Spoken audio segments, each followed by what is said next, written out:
இந்த நாளிலும் கர்த்தருக்கு பயப்படுதல் என்றால் என்ன என்ற தலைப்பின் கீழே நாம் தியானித்து கொண்டு வருகிறோம். இந்த நாளிலே வெள்ளிக்கிழமையிலிருந்து இந்த தியானம் போய்கொண்டிருக்கிறது. பாகம் 1 தெரியும். பிள்ளைகளை வளர்க்கிறதிலே கர்த்தருக்கு பயப்படுற பயம். பலி செலுத்துகிறார் ஆபிரகாம். இப்போது நீ தேவனுக்கு பயந்து என்று அறிந்திருக்கிறேன் என்று ஆண்டவர் சொல்லுகிறார். 2வது பாகத்திலே தசம பாகத்தை குறித்து, கர்த்தருக்கு பயந்திருக்கள் தசம பாகத்தை செலுத்துவார்கள், எப்படி செலுத்த வேண்டும், எங்கு செலுத்த வேண்டும், அதில் இருக்கிற வழிமுறைகள் என்ன என்றெல்லாம் 2ஆம் பாகத்திலே பார்த்தோம். இந்த காலை ஆராதனையிலே 3வது பாகத்திலே முதிர் வயதுள்ள ஜனங்களுக்கு கனம் செலுத்துகிறதுல தேவ பயத்தை வெளிப்படுத்துவதாய் நாம் பார்த்தோம்.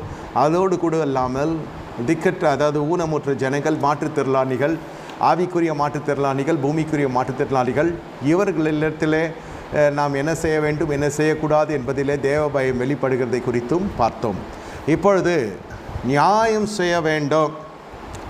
என்ன நியாயமாய் நாம் நடந்து கொள்ள வேண்டும். என்ன அநியாயம் நான் செய்கிறேன் என்று நீங்கள் கேட்கலாம். என்னை கேட்டுக்கொண்டிருக்க தேவனுடைய ஜனமே, கர்த்தர் உங்களுக்கும் எனக்கும் என்ன செய்கிறார்? நியாயம் செய்ய வேண்டும். நீங்களும் நானும் நியாயம் செய்கிற ஜனங்களாக இருக்கும்படி கர்த்தருடைய ஆவியானவர் எதிர்பார்க்கிறார். இந்த தேவனுடைய நல்ல வேலையில் கர்த்தர் என்ன சொல்லுகிறார் என்றால், நீங்கள் எல்லா தசமபாக காணிக்கைகளிலிருந்து மற்ற எல்லா காரியங்களும் குறித்து நீங்கள் செய்யலாம். ஆனால் இந்த இடத்துல என்ன நடக்கிறது என்றால், இந்த இடத்துல தேவன் உங்கள் மத்தியில் பெரிய காரியங்கள் செய்ய வல்லவராக இருக்கிறார். இந்த இடத்துல நீங்கள் நியாயம் செய்ய வேண்டும். லேவியராகமம் 25வது அதிகாரத்தில் 17வது வசனம் சொல்லுகிறது.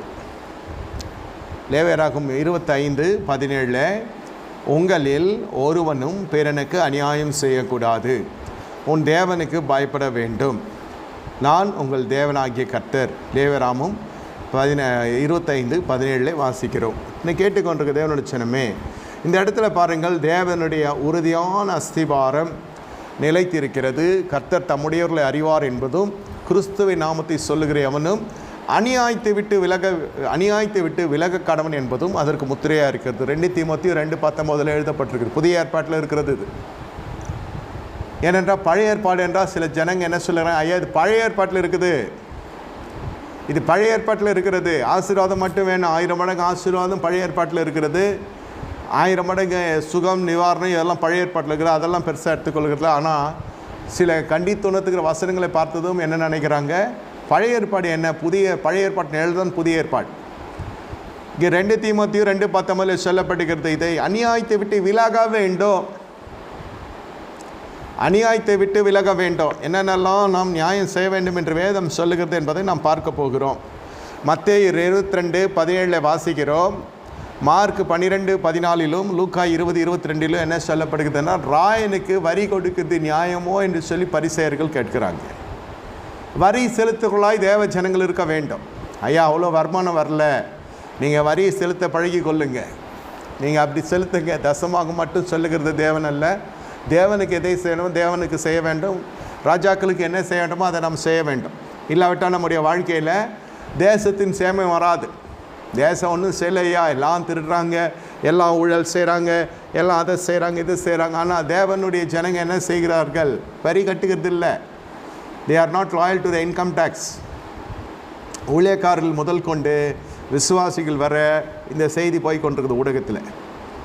நீங்கள் யாராக இருந்தாலும் சரி, ராயனுக்குரியதை ராயனுக்கும், தேவனுக்குரியதை தேவனுக்கும் செலுத்துங்க. தசமத்தில் மட்டும் கண்டித்துண்டிருக்கிற ஆவியானவர் அல்ல.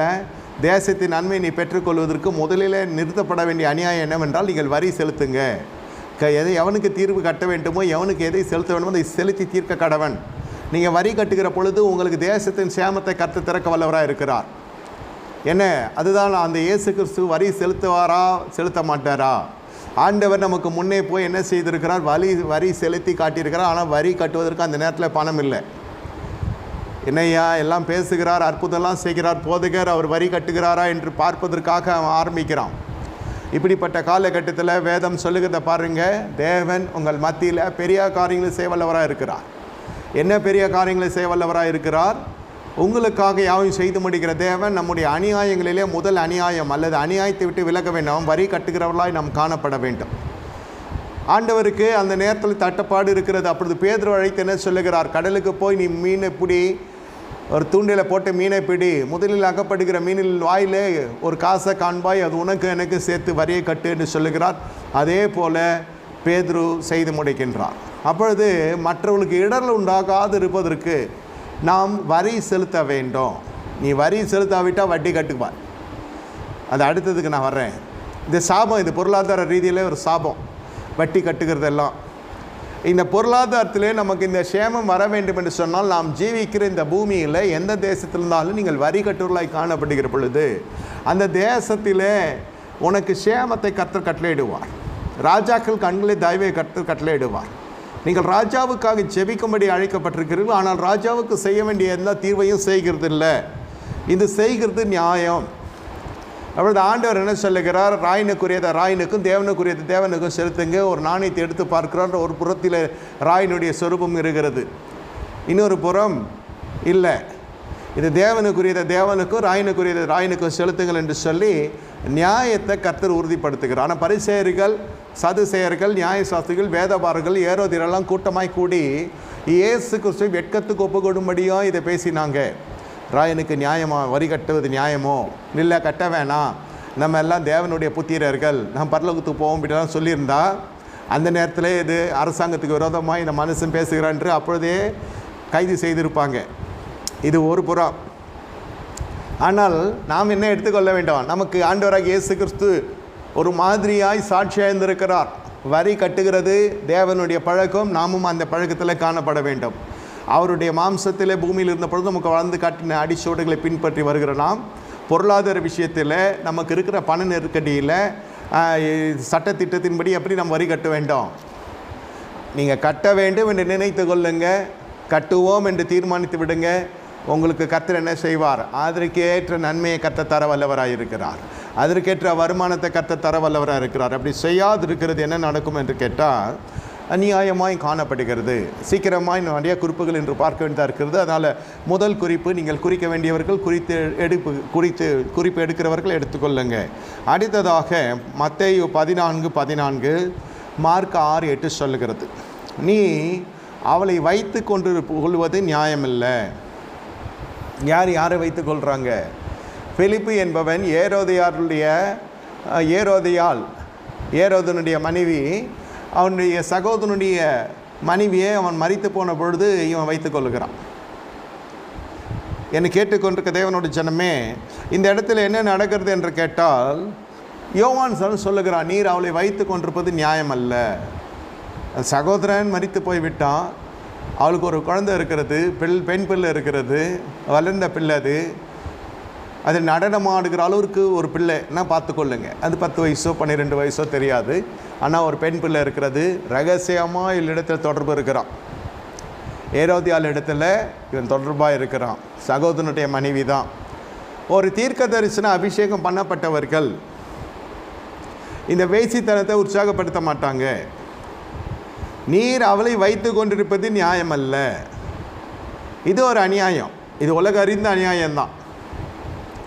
சில சமயத்தில் வாழ வேண்டிய பெண்களை பெண் வீட்டார் என்ன செய்வாங்கன்னா, நீ வந்துட்டு நான் பார்த்துக்கொள்கிறேன்னு சொல்லுவாங்க. ஏயா எங்களுக்கு என்ன தலையெழுத்தா? இதுக்காக திருமணம் செய்து கொடுப்போம், இதுக்கு தான் நாங்கள் எல்லாம் கல்யாணம் பண்ணி கொடுக்குறோமான்லாம் கேட்பாங்க. ஆனால் நடத்தைன்னு பார்க்குற பொழுது, நீ வா நான் பார்த்துக்கொள்கிறேன், இல்லை புருஷனை மட்டும் பார்த்துக்கொள், மீதியெல்லாம் நான் செலவெல்லாம் நான் பார்த்துக்கொள்கிறேன் என்று சொல்லுவாங்க. சில சமயத்தில் வாழுகிற பெண்களை தாய் தன் வசத்தில் கொண்டு வருவதற்காக அவளை கொண்டு வந்து தன் வீட்டில் வைத்து கொள்வான். பிரியமான தேவனுடைய ஜனமே, இதே போல் என்ன நடக்கிறது எனக்கு அதுக்கு பல நியாயங்கள் இருக்கும்.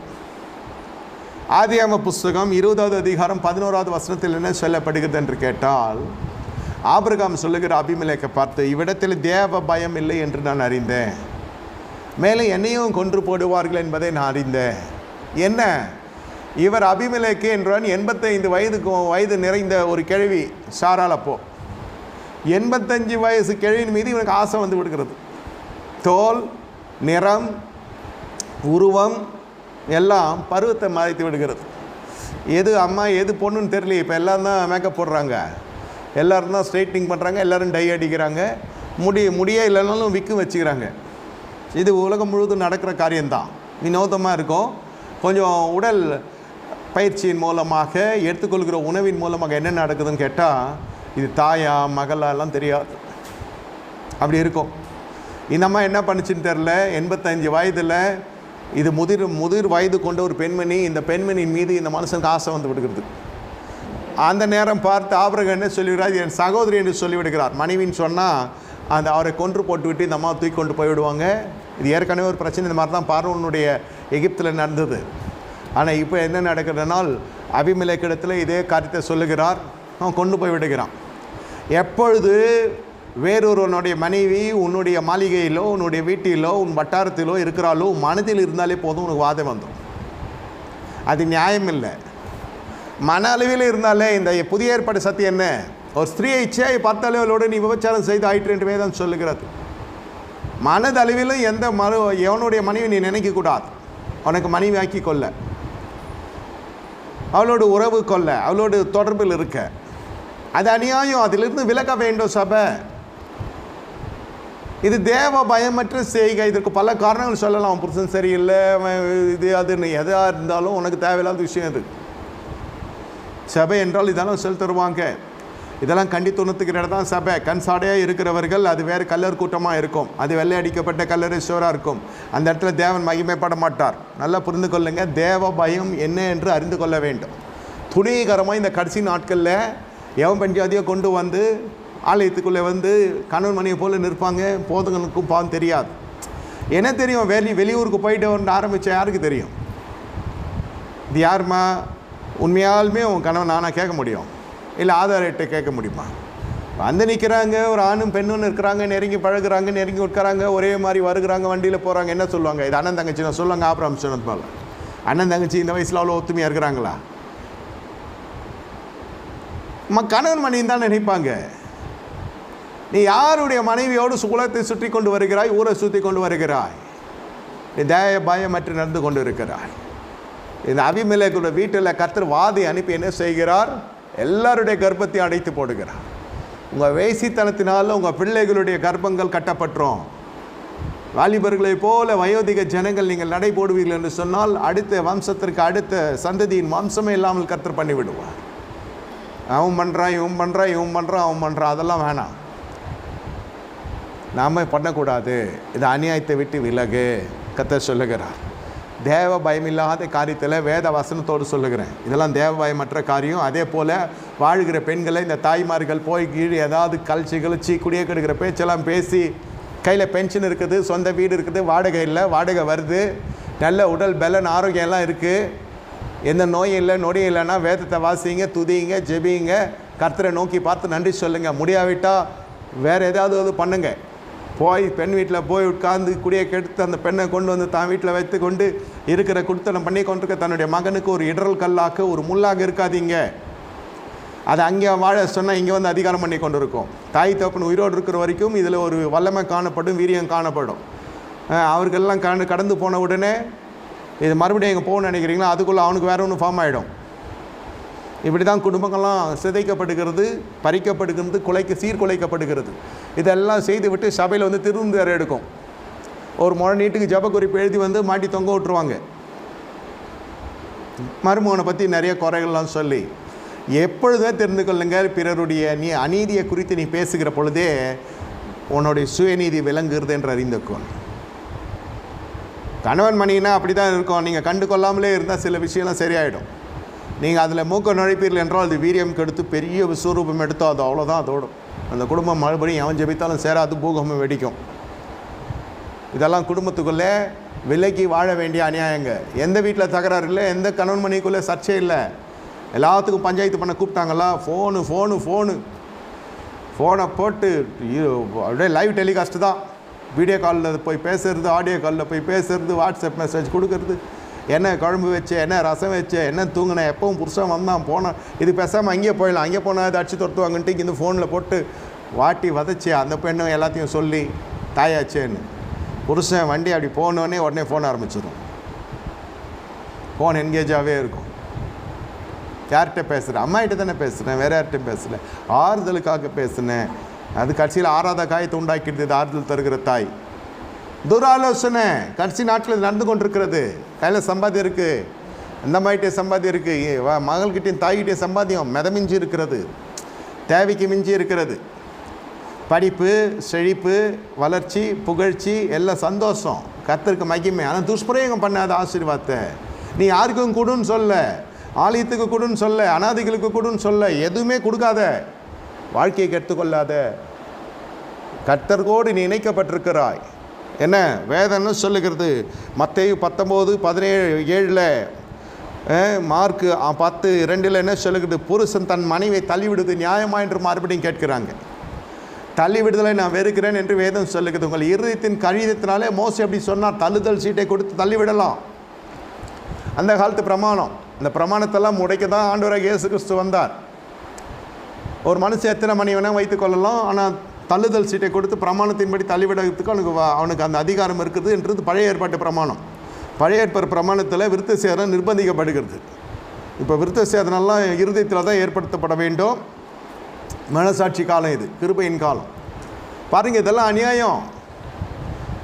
ஆண் திருமணத்தை உடைத்து கொள்ளுகிறதும் அதற்கு தூண்டுதல் செய்விக்கிறதும் என்ன, இதெல்லாம் அநியாயமான காரியம். இதிலிருந்து விலக வேண்டும். தேவன் நினைத்ததை மனுஷன் பெருகாதிருக்க கடவன். ஒரு புறத்தில் கேட்டு ஒரு சாராருடைய பேச்சை கேட்டு இன்னொருத்தர் மீது நியாய தீர்ப்பு செய்கிறது அநியாயம்.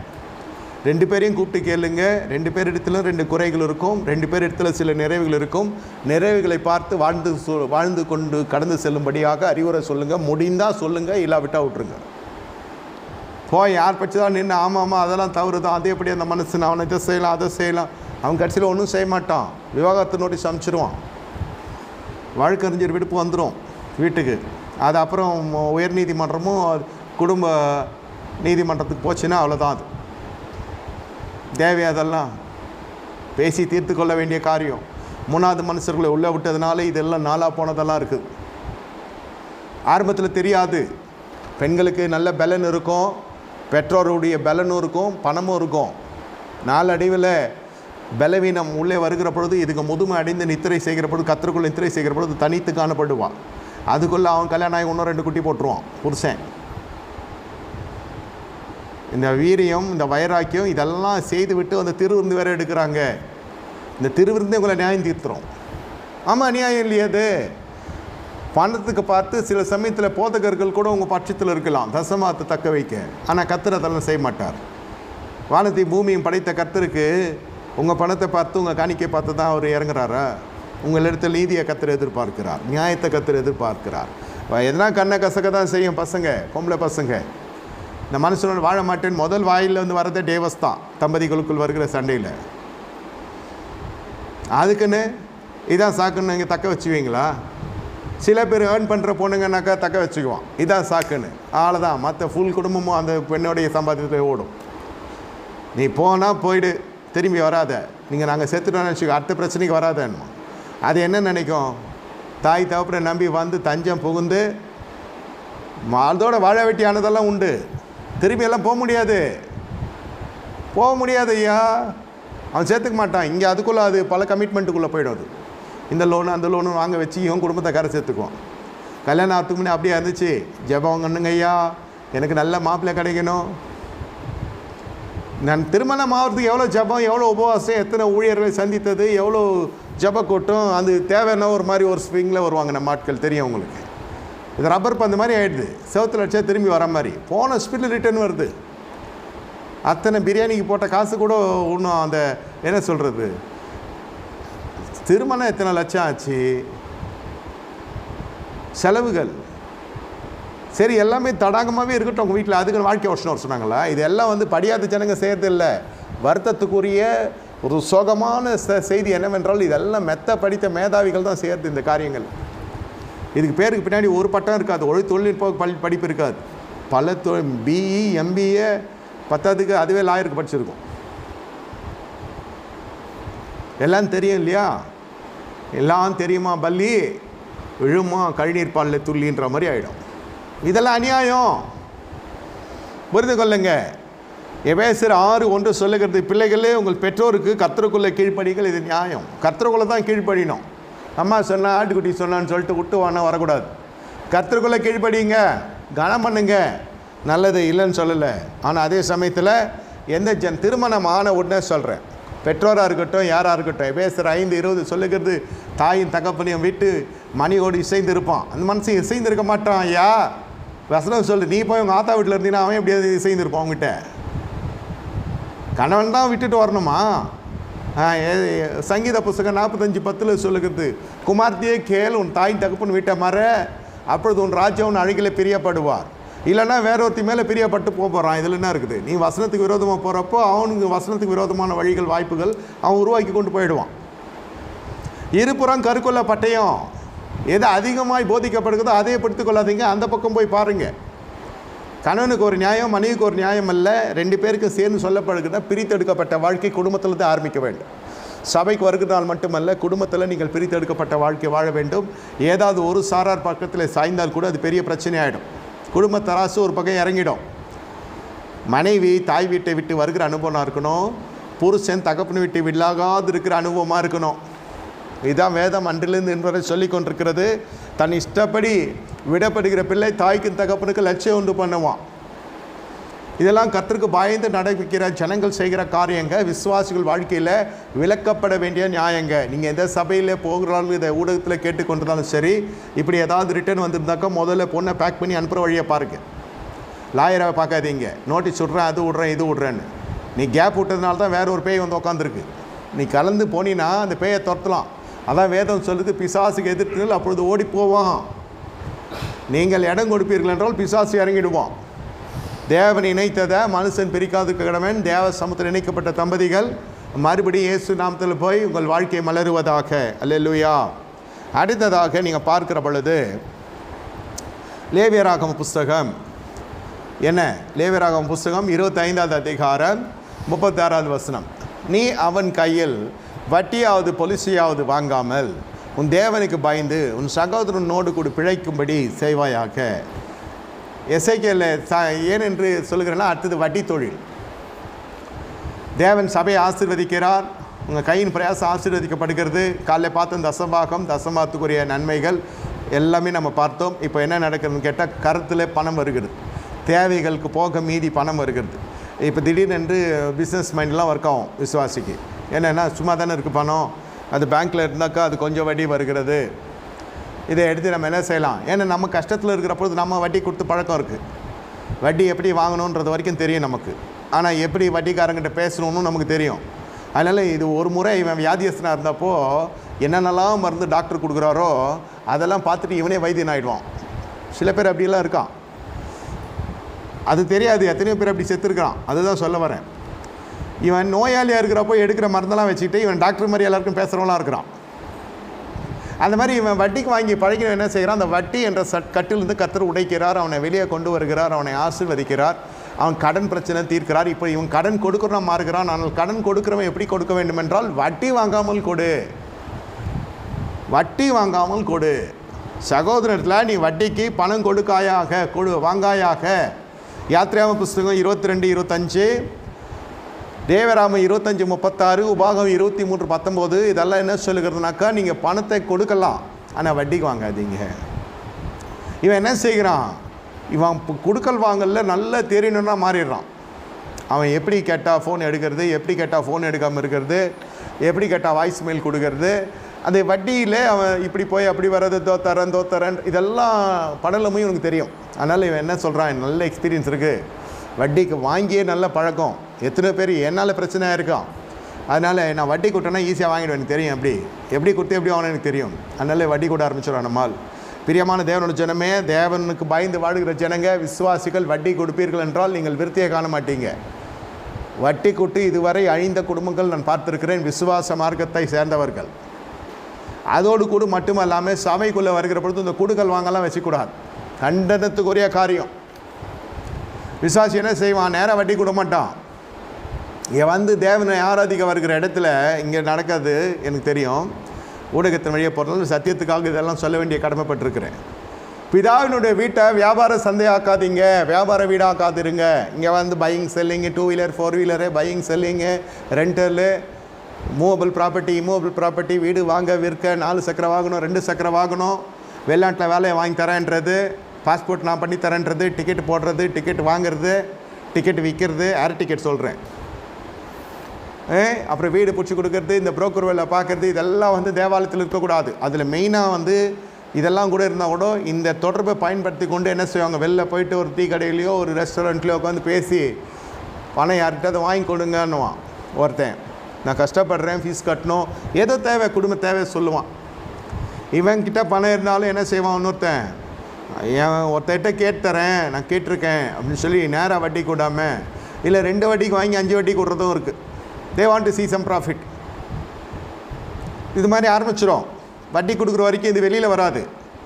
வட்டி சரியாக போய் கொண்டிருக்கும். வட்டி கொடுக்க முடியாத பொழுது இந்த வட்டி கொடுத்தோன்னு சொல்லும், சரி விட்டுரு, பரவாயில்ல, முதலையாவது கொடுத்துரு, அவன் என்னை நெருக்கிறான். இவன் முதல்ல கேட்குறப்போ இவன் முதல்ல மாதிரி ஆகிடுவான். இவன் எஸ்கேப்பு. காலைல சர்வீஸ் வரமாட்டான், சாயந்தரம் சர்வீஸ் வரமாட்டான், மதியம் 3 சர்வீஸும் வரமாட்டான். அவன் 3 சர்வீஸும் வருவான் கொடுத்தவன். கர்த்தரை தேடி வரல, இவனை தேடி வரான். கஷ்டப்பட்டு ஆத்மாதாயம் பண்ணி வச்சா இதுக்கு ஃபைனான்ஸ் பிஸ்னஸ் பண்ணி வர ஆத்மாக்களை செதறடிக்குது. பாருங்கள், இதெல்லாம் வந்து தேவ பயமற்ற செய்க. அவன் வரமாட்டான். வேதத்தில் எப்படி ஒருத்தர் இருக்கான், அவனே சிமோனு, காசு வாங்குறது, எஸ்கேப்பு, ஃபோன் எடுக்கிறது இல்லை, அது மாதிரி நம்ம ஆட்கள் பண்ணுறது போல் இவனே சிமோனு ஒருத்தர் இருக்கான். பிலமோனுக்கு எழுதின கடிதத்தை பவுல் சொல்கிறார், அந்த மாதிரி தாண்டா பண்ணாவன், பிலமோனே என் ஆவிக்குரிய குமாரனே, இப்போ அவன் திருந்திட்டான். யாரும் நம்புவாங்களா இதை? சரி, பவுலுடைய பரந்த மனப்பான்மை. அவன் எதனா கடன் பட்டிருந்தானா சொல்லி என் கணக்கில் வை, நான் வந்து தரேன். அவன் அந்த மாதிரி தான். அப்படி சபைக்கு வருவா, எல்லாம் நல்லா பேசுவான், பிரைஸ்லாம் இல்லையானு திடீர்னு காசு கொஞ்சம் கூட தேவைப்படுத்தணுமா எஸ்கேப் ஆகிடுவோம். பைபிள் இருக்குது, பேசுறதில்லை அவரை பற்றி அவ்வளோவா. ஒருவேளை அதிகப்படியாக இது புழக்கத்தில் இருக்கனால பேசுறது இல்லையான்னு தெரில. நான் பேசினே தான் இருக்கேன் அடிக்கடி. இதெல்லாம் வச்சுக்காதீங்க. வட்டி பிஸ்னஸ், சர்ச்சுக்கு சாதா வட்டி பிஸ்னஸே போகாதீங்க. அதே மாதிரி இங்கே வந்து யாருக்கும் முன்னே நின்று பணம் வாங்கி கொடுக்காதீங்க. நான் கர்த்தரே சகாயன்னு போதிச்சு கொண்டு இருக்கிறேன். விசுவாசம் நீதிமான் பிழைப்பான்னு சொல்கிறேன். விசுவாச மார்க்கத்தை போதிக்கிறோம், சத்திய மார்க்கத்தை போதிக்கிறோம். இந்த நடுவில் ஃபைனான்ஸ் பிஸ்னஸ் போச்சுன்னு என்ன வருது? சபை என்ன வருது? கொடுத்தவனும் இருக்க மாட்டான், வாங்கினவனும் இருக்க மாட்டான். சபை விட்டு கர்த்தர் துரத்திடுவார். ஆவி ஆலயத்தின் நன்மை பெறாமே போதையா உன் குடும்பம். நீ பண்ணுற வேலைக்கு உன் குடும்பமே சேர்ந்து சஃபர் ஆகும். கொடுத்தாலும் சரி, வாங்கினாலும் சரி. கடன் வாங்காது இருப்பாயின்னு சொன்னால் இங்கே ஆலயத்துக்குள்ளேயே வந்து ஓடுதுன்னா அப்போ என்ன பண்ணுறது? நம்ம உதாரணத்துவமாக பார்த்து இறங்கி ஒருத்தன் கொடுக்குறான், வட்டி இல்லாமல் கொடுக்குறான், அது திருப்பி கொடுத்தாலே அதுவே நீங்கள் பெரிய நீதிமான அர்த்தம். எல்லாருக்கும் பணம் தேவை, எல்லாருக்கும் தேவை இருக்குது. எல்லாருடைய பணத்துக்கு ஒரு மரியாதை இருக்குது, இல்லைன்னு சொல்ல. நிரம்பி வழிகிற குடும்பம் இருந்தாலும் சரி, நடுத்தர குடும்பம் இருந்தாலும் சரி, இல்லாத குடும்பம் இருந்தாலும் சரி, உங்களுக்கு ஒரு சகாயம் பெறுறீங்களா, வட்டி இல்லாமல் வருதா, தேவ நாமத்தில் வருதா, சந்தோஷம். அதை சீக்கிரம் மாற்றனுடைய முகம் சுளிக்கிறதுக்கு முன்னாடி கொடுத்துருங்க. மொத்தமாக கொடுக்கும்போது கொஞ்சம் கொஞ்சமாக கொடுக்குறேன்னு சொல்லி அது ஸ்டார்ட் கிவிங் தட். அப்போ அது வெளியிலும் வராது. அது இது வரைக்கும் நடந்ததுன்னா இப்படி பண்ணிக்கலாம். ஆனால் furthermore don't encourage yourself for going for furthermore loans on interest basis.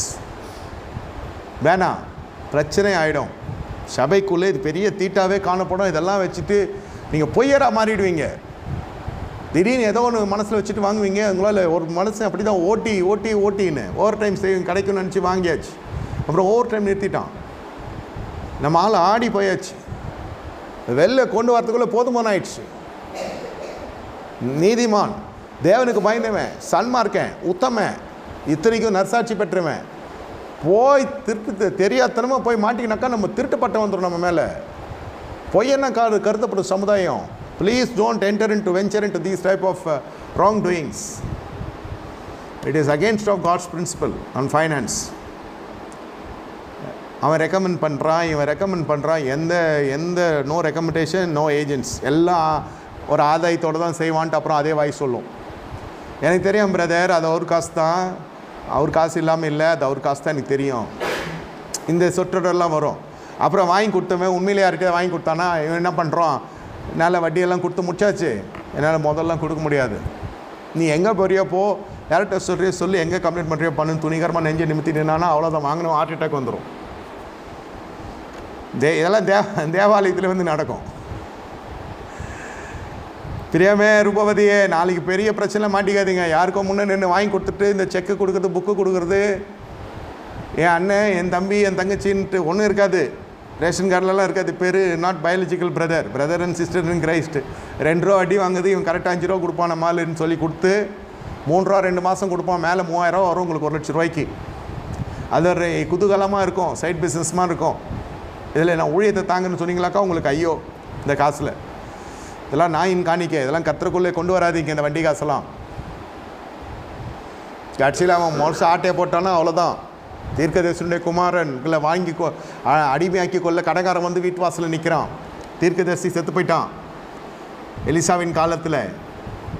அடியான் தேவனுக்கு பயந்தவன்.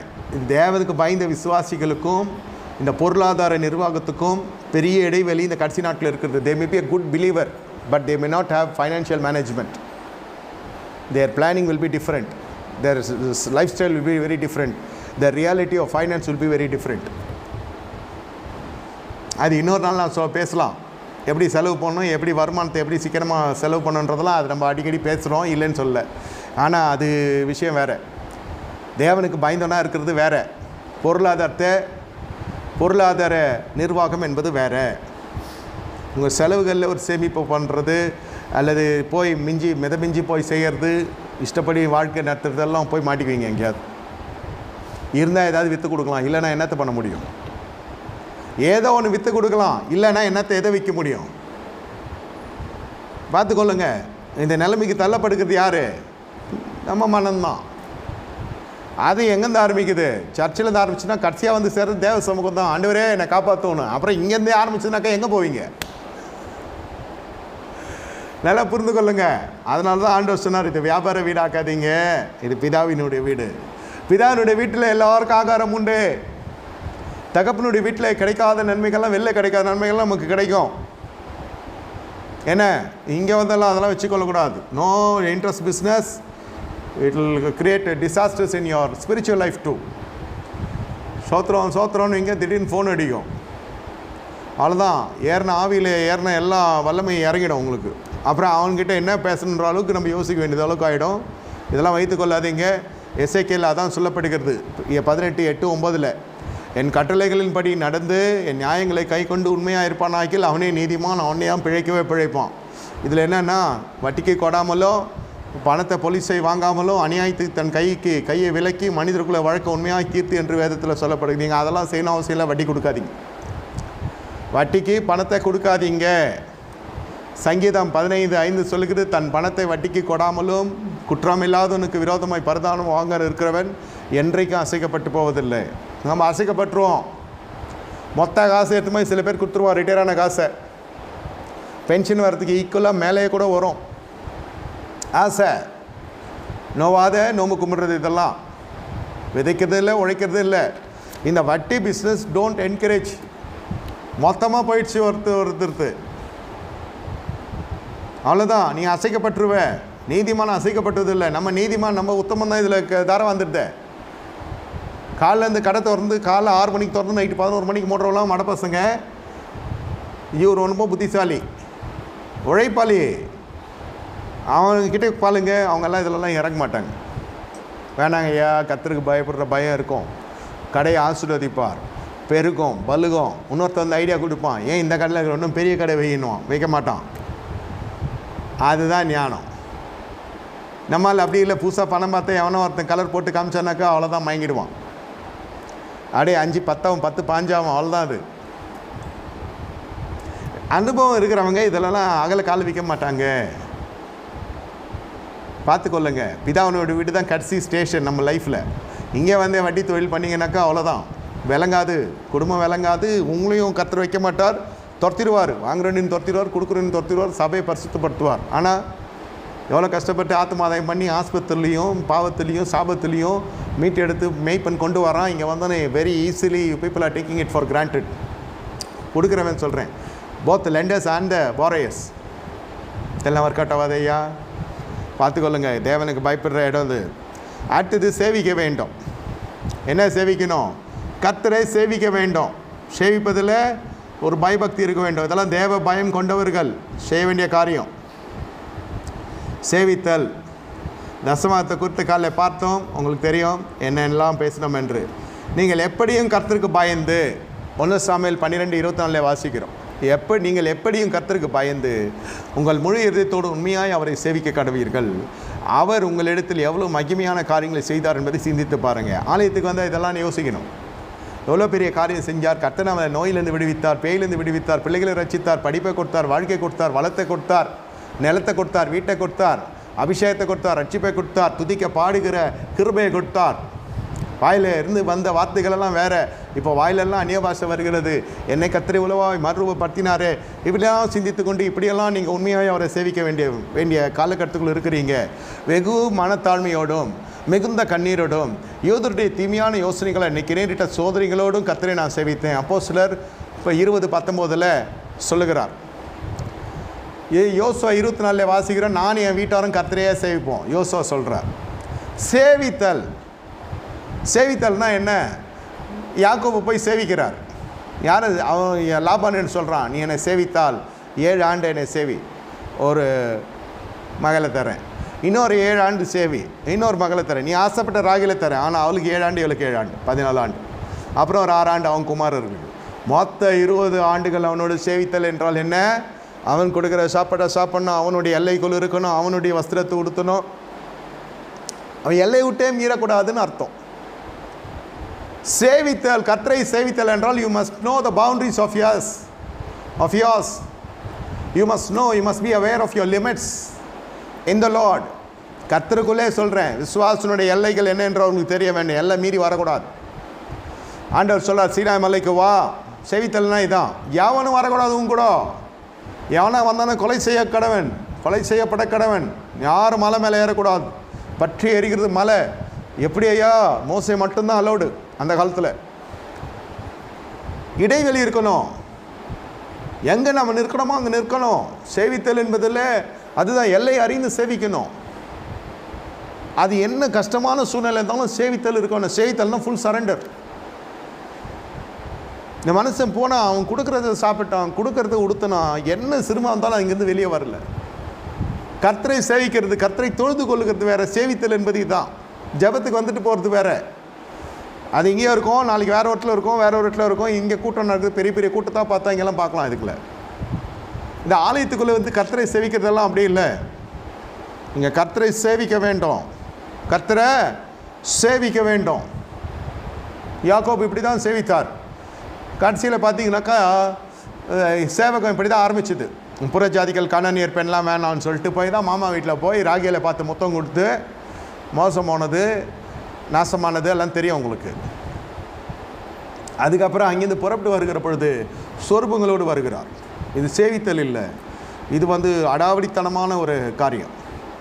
திருட்டு மட்டும் இல்லை, எதை சேவிக்கிறீங்க? சில பேர்லாம் பார்த்தீங்கன்னாக்கா சொல்லுறதுக்கே வைக்க கேடாக இருக்கும்.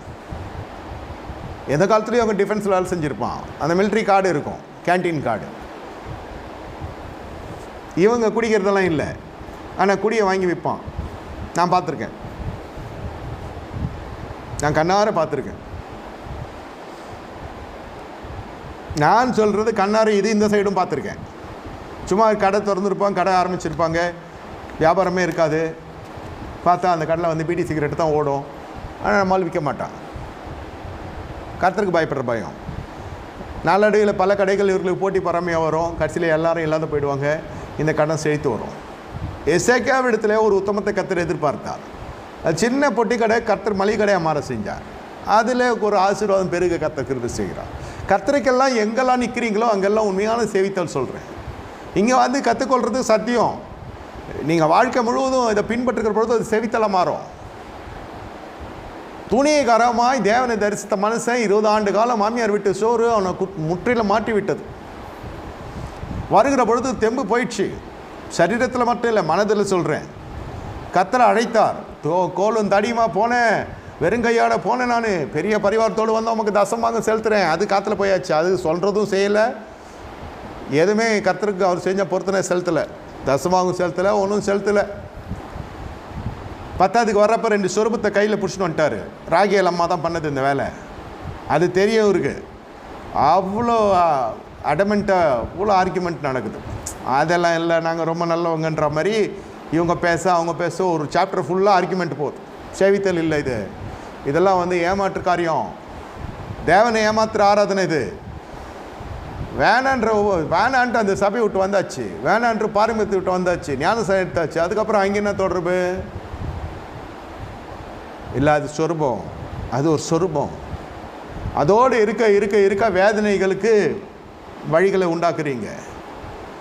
கடைசியில் என்ன ஆச்சு? அதோட சொரூபத்தோடே போய் என்ன ஏதாவது சொரூபத்தோடு பயணம் பண்ணுகிற பொழுது, கள்ள ஆராதனை நடக்கிற பொழுது, கள்ளத்தனமாய் ஆராதிக்கிற பொழுது, ஆவியோடும் ஆராதிக்கலை, உண்மையோடும் ஆராதிக்கலை, பழைய தொடர்போடு ஆராதித்து கொண்டிருக்கிறீங்க. அப்போ என்ன நடக்குதுன்னு கேட்டால் குருட்டாட்டம் வந்துடும்.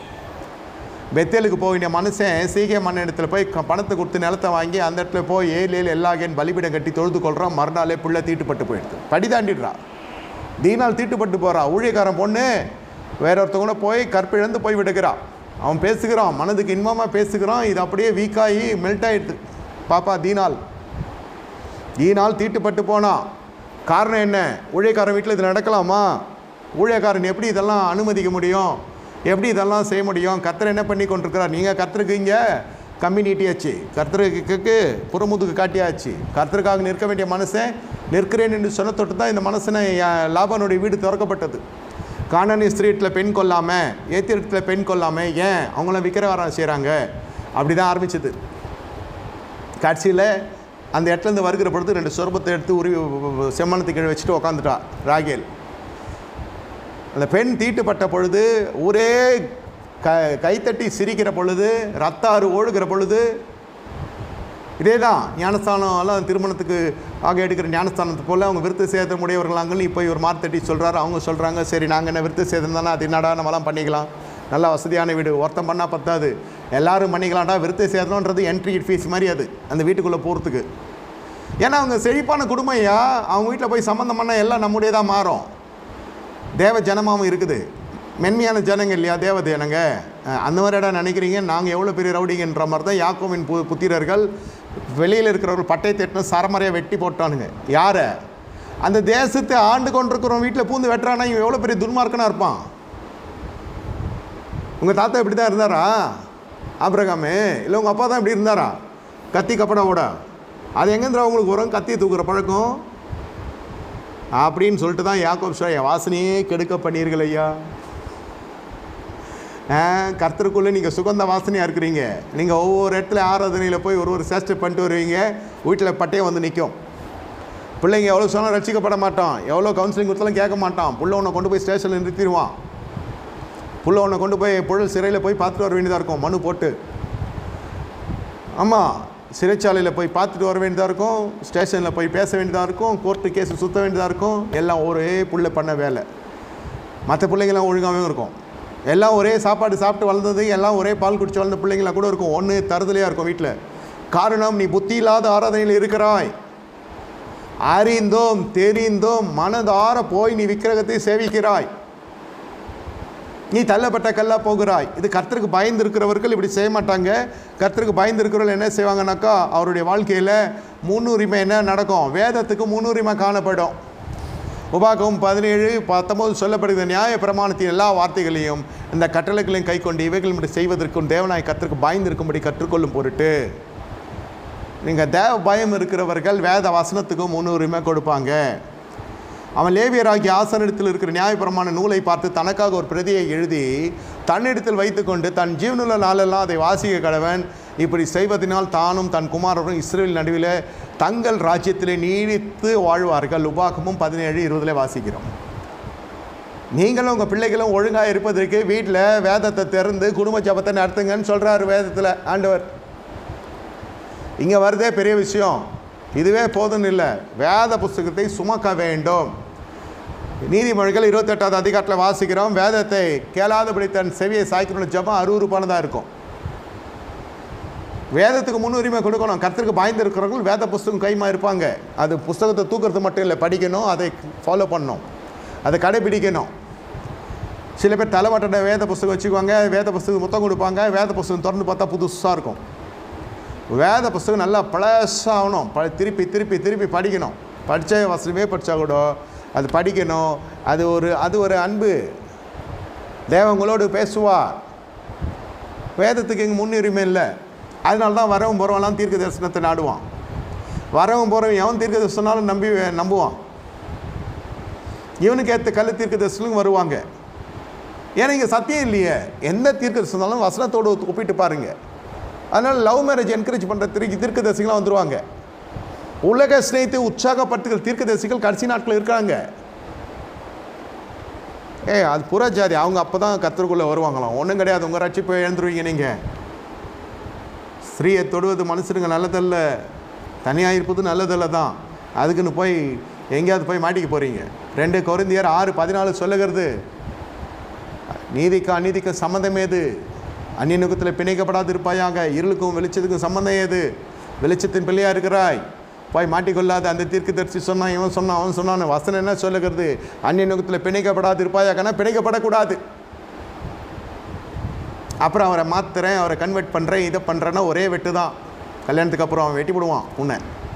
அப்படின்னா என்னன்னா துண்டிச்சிருவான், தேவ சமூகத்தை துண்டிச்சிருவான். கல்யாணம் வரைக்கும் கம்முன்னு இருப்பான். கல்யாணம் இருப்பாளோ அதுக்கப்புறம் ஆலயம் பக்கமே வரவிட மாட்டான். அல்லேலூயா சொல்கிற இடத்துக்கு போவாத, என் கூட வா, பாரிஸுக்கு போகலாம், மாலை வாங்கி போகலான்னுவான். நாங்களாம் செவ்வாய்க்கிழமை போகிறவங்க தான், எங்களுக்கும் தெரியும் ஏசி யார், அவங்க அம்மா யாருன்னு தெரியும், அவங்க அப்பா யாருன்னு தெரியும்னுமா. போச்சா, அவிந்து போயிடும் ஆவி, அதோடு முடிஞ்சிடுச்சு, அவ்வளோதான். அது மறுபடியும் புதுப்பிக்கிறது கூடாத காரியம். இதெல்லாம் வேதத்துக்கு முன்னுரிமை கொடுக்கறது கிடையாது.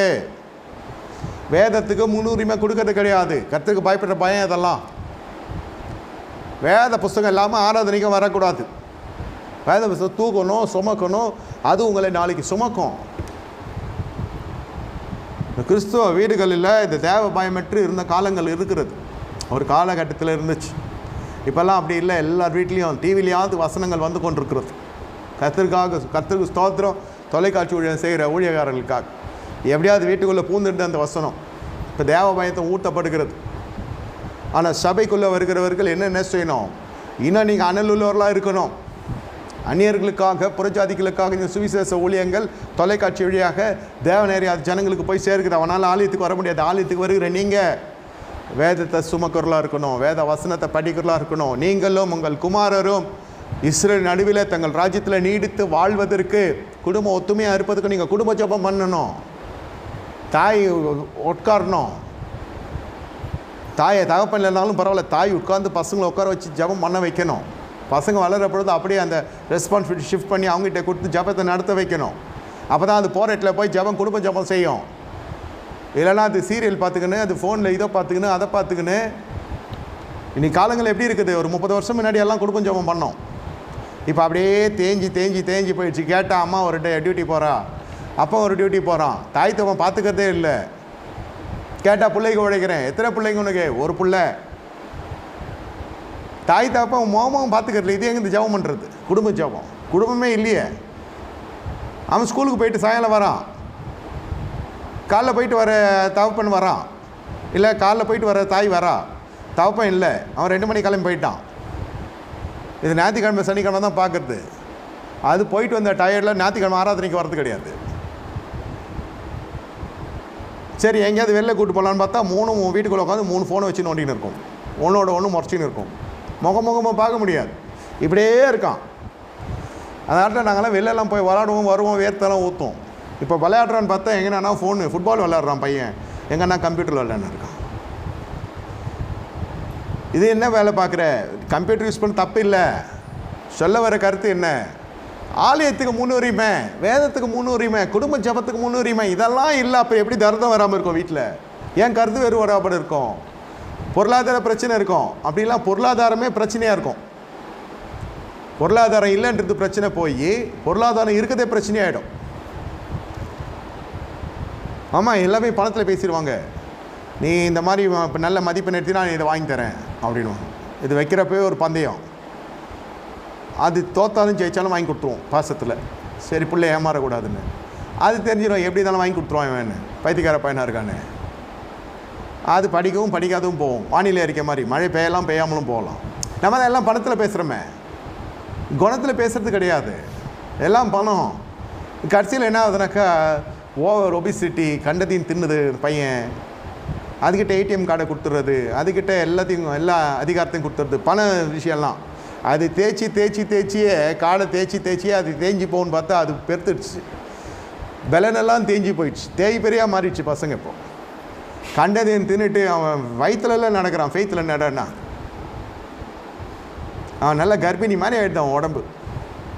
அவன் முழு கோழி வாங்கி சாப்பிட்றான். அம்மா இல்லை, அப்பா இல்லை, டேடி மம்மி வீட்டில் இல்லை, டிவியில் பாட்டு போகுது, இவன் ஆரம்பிச்சிட்றான்.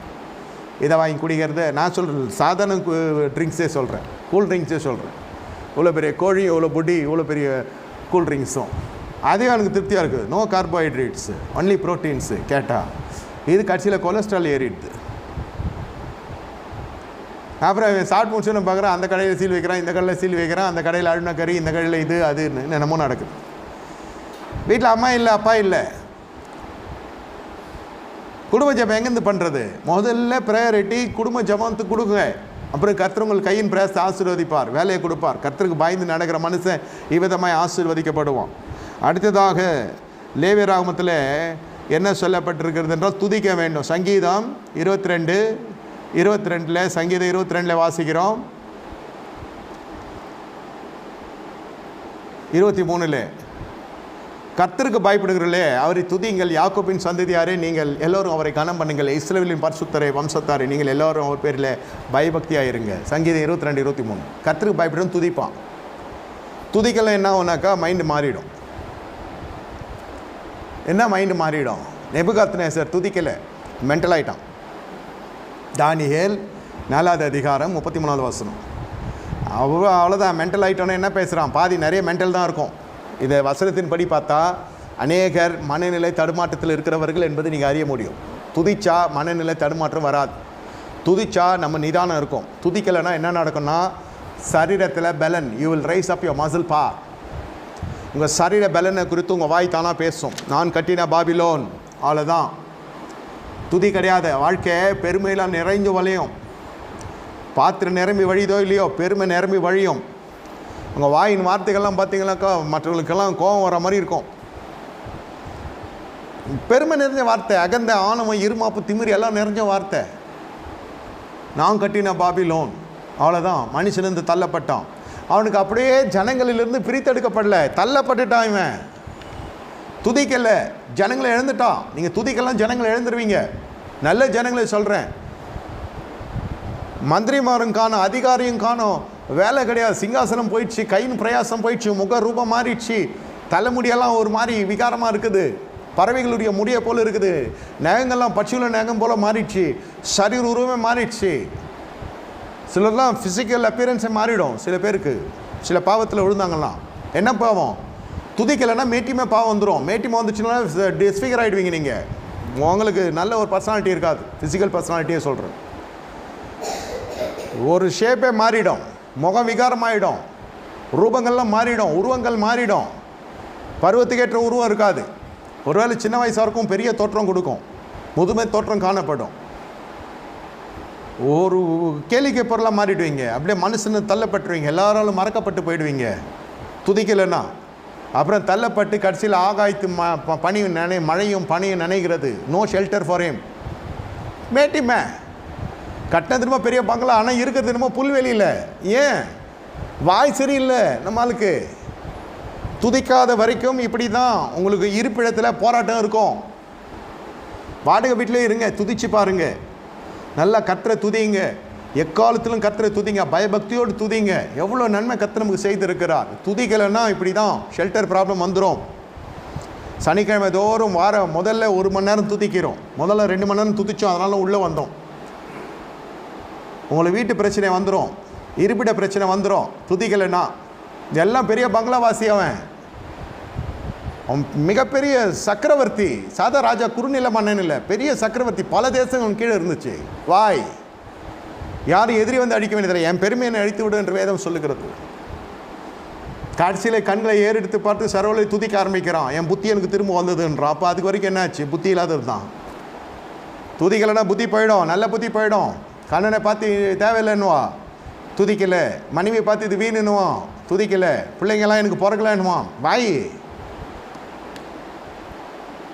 துதி இல்லாத குடும்பத்தில் பயங்கர பிரச்சனை வந்துடும். Don't know the power of praise. துதிச்சா ஆகணும். கர்த்தருக்கு பயப்படுறவர்கள் துதிக்கணும். துதிக்கலைன்னா அவ்வளோதான், வாழ்க்கை நாசமாயிடும். நான் சபிக்கலை. குடும்பத்தில் வர பிரச்சனைகள் எல்லாம், பிரச்சனை இருக்கிற குடும்பங்களை பார்த்தாலும் சரி, குடும்பங்கள் இருக்கிற பிரச்சனைகளை பார்த்தாலும் சரி, துதி என்பது மருந்துன்னு சொன்னால் அவங்க அற்பமாக எண்ணுவாங்க. என்ன நாங்கள் தான் வரப்போ சோத்திரம்னு சொல்கிறோமேனுமா, அதுவே தோத்திரம் அப்படின்மா. சோத்திரம்னு சொல்ல மாட்டான், தோத்திரம். தோத்திரமா ஜெயிக்குமா? தோத்திரம். இப்படி தான் இருக்கும். ஸ்தோத்திரம்ன்ற வராது. மற்ற எல்லா வாய் கதை பேசும், ஸ்தோத்திரம் கர்த்தருக்கு ஸ்தோத்திரம் வராது. ஸ்தோத்திரம் சொல்கிறப்பயே தோத்துறோன்னா அப்புறம் என்ன இருக்குது? அப்படி இருக்கும் ஒரு எக்ஸ்பிரஷனு. எவ்வளோ நன்மை செய்தார், எனக்கு எவ்வளோ பலத்தை கர்த்தர் கொடுத்துருக்கிறார், கொரோனாவை ஜெயிக்க வந்து கர்த்தர் கிருபை செஞ்சுருக்கிறார், எத்தனையோ கோடீஸ்வரம் போனோம். அதெல்லாம் நினச்சி பாருங்கள். ஆக்சிஜனுக்கு எப்படியெல்லாம் ஜனங்க அல்லல் பட்டாங்க. நல்லா கொள்கட்டை மாதிரி உட்காந்துன்னு இருக்கிறோம். துதிக்கிறதுக்கு என்ன கசக்குது நமக்கு? வீட்டில் எக்காலத்தையும் துதிப்பேன். அதான் தாவீது பாருங்கள், என்னதான் இருந்தாலும் தாவீது துதியில் விடுறதில்லை. துதித்து துதித்து துதித்து ஸ்தோத்திரம் ஸ்தோத்திரம் பண்ணியே. உங்களுக்கு தெரியும், அப்போஸ்தலர் 16 தெரியும் ஸ்தோத்திரம் பண்ணால் என்னென்னலாம் திறக்கும்னு. கதவுகள் திறக்கப்பட்டது, சிறைச்சிறைப்பு திருப்பப்பட்டது, கதவுகள் தானாய் திறவுண்டது, அஸ்திபாரம் குலுகினது, ஜனங்க சிறைச்சாலைக்காரன் ரட்சிக்கப்பட்டான், ஞானஸ்தானம் பெற்றான், மறுநாளே சிறையிருப்பு திருப்பப்பட்டது. துதியினுடைய வல்லமை. துதித்தார்கள், புகழ்ந்து தேவனை ஆராதித்து பாடினாங்க. நீ துதிக்காதனால மென்டல் ஆகிட்டான் ராஜா. நாம் ராஜாவாய் அழைக்கப்பட்டிருக்கோம் கிறிஸ்துவின் ரத்தத்தில். ஆனால் துதி இல்லைன்னா நாமும் மென்டல் ஆகிடுறோம். அதனால தான் மனைவிட்ட சண்டை போடுறது, புருஷன்கிட்ட சண்டை போடுறது, பிள்ளைங்களை நிராகரிக்கிறது, பிள்ளைங்களை கடும் சொற்களால் பேசுறது. அந்த வீட்டுக்குள்ளே அந்த பசங்க வரதே வெறுப்பாக இருக்கும். பசங்க சொல்ல, நான் ஏன் தான் இந்த வீட்டுக்கு வரணும் தெரிலன்னும். இதெல்லாம் துதி குறைவினால் வருகிற காரியம். நல்லா புரிந்து கொள்ளுங்க. அடுத்தது கடைசியாக சங்கீதம் 128 ஒன்று சொல்லுகிறது, கர்த்தருக்கு பயந்து அவர் வழிகள் நடக்கிறனோ அவன் பாக்கியவான், அவன் கைகளின் பிரயாசத்தை சாப்பிடுவான். கைகளின் பிரயாசத்தை சாப்பிடுவான். கர்த்தருக்கு பயந்து ஜீவிக்கிற மனுஷன் கைகளின் பிரயாசத்தை சாப்பிடுவான். முதல்ல கையின் பிரயாசம். தேவ பயம்தான் ஒழுங்காக வேலை இருக்கும். என்ன துதிச்சா அதுக்கேற்ற சிங்காசனம் வரும். துதிக்கிறப்ப மந்திரிமார்கள் தேடி வருகிறாங்க, ராஜ்யபாரம் திரும்பி வந்தது, சிங்காசனம் கிடச்சிது, எல்லாம் வாசிக்கணும் நெபுகாத்நேசருக்கு. இப்போது கர்த்தருக்கு பயப்படுற மனுஷன் அடையாளமே கையின் பிரயாசம். கைகளின் பிரயாசத்தை சாப்பிடுவாய், உனக்கு பாக்கிய நன்மை உண்டாகும். சங்கீதம் 128:2. அந்த இடத்துல கர்த்தருக்கு பயப்படாத பயம் என்னன்னா, சில சமயத்தில் போகக்கூடாத இடத்துக்கு போயிடுவான். நம்மால் பணம் வந்தோடனே வேலை கிடைக்குது, சம்பாத்தியம் வருது, அந்த இடத்துல என்ன நடக்குது? நீதிமொழிகள் 5:8 சொல்லுகிறது, உன் வழியை அவளுக்கு தூரப்படுத்தி. அவளுக்கு தூரப்படுத்தணும். வேசிக்கு ஒரு குரூப் சுற்றினே இருக்கும். சில பேர்லாம் சொல்லியிருக்கான், வாலிபத்தில் காலேஜில் ப்ரப்போஸ் பண்ணுறப்ப வானான்னு சொன்னதெல்லாம் இவன் நல்ல பதவியில் இருக்கிறத பார்த்து இப்போ அதை தேடின்னு வருது. ஃபேஸ்புக்கில் பார்த்தேன், டூஸ்புக்கில் பார்த்தேன்னு. இது பழைய காதலின்னு நினைப்பு இருக்கு. இது சொல்கிறதுக்கு தைரியம் கிடையாது, துப்பும் கிடையாது. அந்த காலத்தில் ஒன் சைடு இது. அவன் எவனையோ பார்த்து கல்யாணம் பண்ணால் வாழ்க்கை நாசமாக போச்சு. இப்போ வழியில் கடத்தரில் பார்க்குறாங்க 2 பேரும். இருக்கு மறுபடியும் நினைவுகள்லாம் வருது. அவன் எதுக்கு வரா? ஏன் உங்ககிட்ட சொரண வராண்டா? அவன் வாழ்க்கையை தோற்று போயிட்டா. அது ஒரு தர்தரம். உண்மையிலே சொல்கிறேன், அது ஒரு தர்தரம். அந்த தொட்டினா நீயும் தர்தரமாயிடுவே.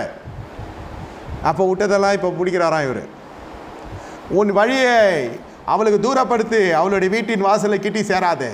ஆஃபீஸ் முடிஞ்சானே யார் வீட்டுக்கு போகிற, எங்கே போகிற? தான் பழைய காதலி எல்லாம் பார்த்தீங்கன்னாக்கா அவன் புருஷன் கொஞ்சம் வீக்காக தானே, அவ்வளோதான் நம்மால் குதூகலம் கொண்டாட்டத்தில் ஆகிடுவான். வாலிபனாக மாறிடுவான். திடீர்னு எல்லாம் முதுமையை மாற்ற ஆரம்பிச்சிடுவான். அது வரைக்கும் ஒழுங்காக இருப்பான். திடீர்னு இவருக்கு பழைய மலர் நினைவுகள்லாம் வந்துடும். கொட்டை முடிக்கு என்ன பண்ணுவான்? விற்க வச்சுக்குவான். இருக்கிற முடிக்கு என்ன பண்ணுவான்? டை அடிச்சுக்குவான். பழைய ஸ்டைலுக்கு போயிடுவான் அவன். அவளை அந்த காதலெல்லாம் பார்க்கறதுக்கு வயிற்று என்ன பண்ணுறது?